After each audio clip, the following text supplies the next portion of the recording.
maka saya akan korban Allah Subhanahu. Tidak lama kemudian, setiap sekian puluh tahun kemudian, Nabi Ibrahim mendapat keturunan dari Siti Hajar yang bernama Ismail alaihissalam. Ismail ditaruh di Mekah, kemudian Ibrahim kembali ke Palestina.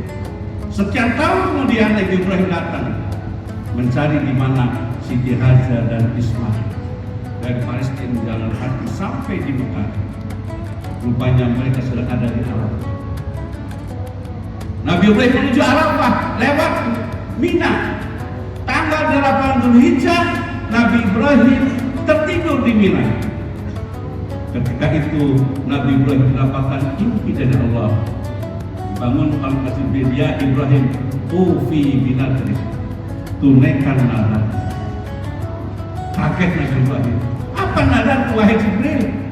Kau dulu pernah mengatakan apapun yang kau miliki, hatta kau punya anak, Allah minta. Maka korbankan. Maka Allah minta korbankan anakmu.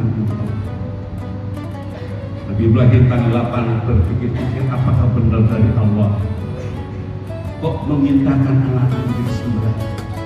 Maka tanggal 8 bulan disebut hari Tarwiyah. Begitu dari Mina berangkat ke Arafah, malamnya tanggal 9 pun mimpi yang sama. Maka paginya diyakini bahwa itu adalah dari Allah. Maka hari itu disebut hari Arafah. Dari Arafah menuju ke Mekah, di tengah perjalanan tertidur di tempat namanya Musdalifah. Begitu mimpi yang sama pagi dipanggilnya.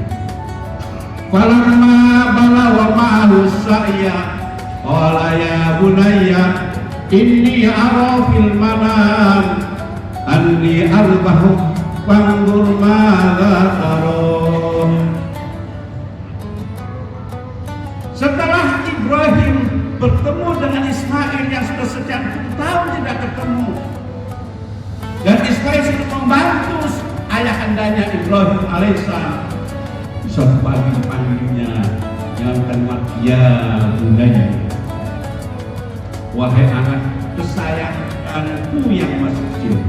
Ada 3 ya bunayya, ada ya bunayya sama anak, panggilan Nabi Nuh kepada anaknya Kan'an. Ada Pak ya bunayya, panggilan Luqman kepada anaknya. Dan yang ketiga ya bunayya, panggilan Ibrahim kepada Ismail alaihissalam.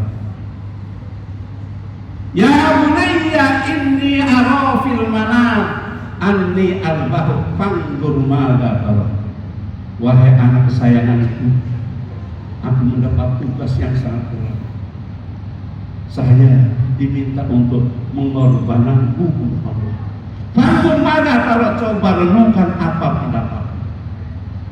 Satu jawaban yang tidak mungkin terbetik dalam dirinya, karena yang diminta nyawa. Apa jawabannya? Ya abatif al-ma'tumar satajiduni insyaallahu minas sabirin. Wahai ayahku, kalau memang itu dari Allah, kerjakan, saya siap untuk menerima dengan penuh kesabaran. Akhirnya ketiga orang, Siti Hajar, Siti Hajar, Ismail dan Ibrahim bermusyawarah. Siap. Tetapi setan tidak pernah tinggal diam, menggoda dan menggoda, sehingga ada sekarang namanya jumrah ula usto dan falamma aslama wa tallahu lil jabin. Setelah duanya menyerahkan diri kepada Allah, Ismail bicara sama ayahandanya, wahai ayahanda, kau akan melaksanakan tugas yang mulia untuk mengorbankan aku untuk Allah. Tolong, pertama ikat aku untuk. Kenapa, Nak? Saya khawatir saya berontak sehingga Anda tidak bisa melaksanakan tugas dengan baik. Yang kedua, tutup muka saya. Kenapa, Nak? Saya khawatir kalau kau melihat muka saya itu tidak jadi, sehingga tugas mulia tidak jadi. Ditutupnya mukanya, diikatnya. Falamma aslama wa tallahu lil jabin, maka tatkala keduanya telah menyerahkan diri kepada Allah, wa tallahu lil jabin, dan Ibrahim telah meletakkan goloknya di atas leher anandanya. Ada panggilan pana bainahu ayya Ibrahim.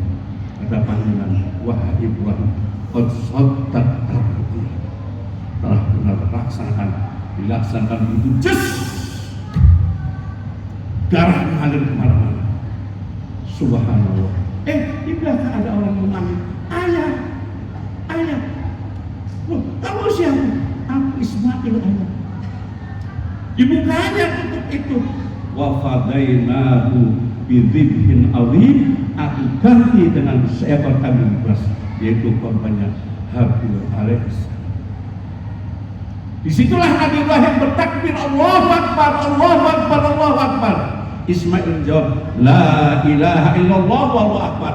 Malaikat jawab, Allahu Akbar, walillahil hamd.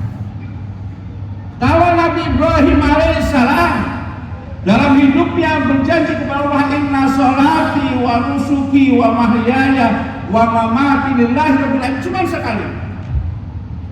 Pertanyaannya, berapa kali kita mengucapkan kalimat itu? Minimal satu hari, 1 bulan, 5 kali ucapan. Allah tidak memintakan kita untuk mengorbankan anaknya. Itu hanya ujian. Inna hadza lahuwal bala'ul mubin. Ini hanya ujian yang nyata. Maka Allah SWT kepada kita minta agar apa yang Anda miliki juga mau dikorbankan untuk Allah Subhanahu wa Ta'ala. Karena korban itu dalam rangka mendekatkan diri kepada Allah Subhanahu wa Ta'ala.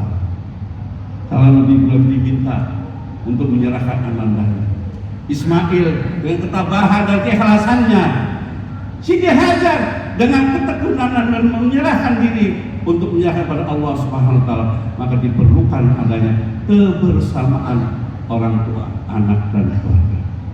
Mudah-mudahan untuk membentuk keluarga sakinah diperlukan adanya kebersamaan antara suami, istri dan anak. Nabi Ibrahim mengorbankan sesuatunya adalah dalam rangka ingin mendekatkan diri kepada Allah Subhanahu wa Ta'ala. Kita juga ingin mendekatkan diri kepada Allah. Apa yang dilakukan? Adalah korban. Karena korban itu suatu amalan yang oleh Allah nyatakan bahwa korban itu akan sampai kepada Allah sebelum darahnya mengalir ke tanah itu. Begitu cepatnya korban itu diterima oleh Allah SWT. Bahkan bukan hanya dagingnya, bukan darah, bukan dagingnya, bukan apapun, semuanya akan menjadi saksi di hadapan Allah.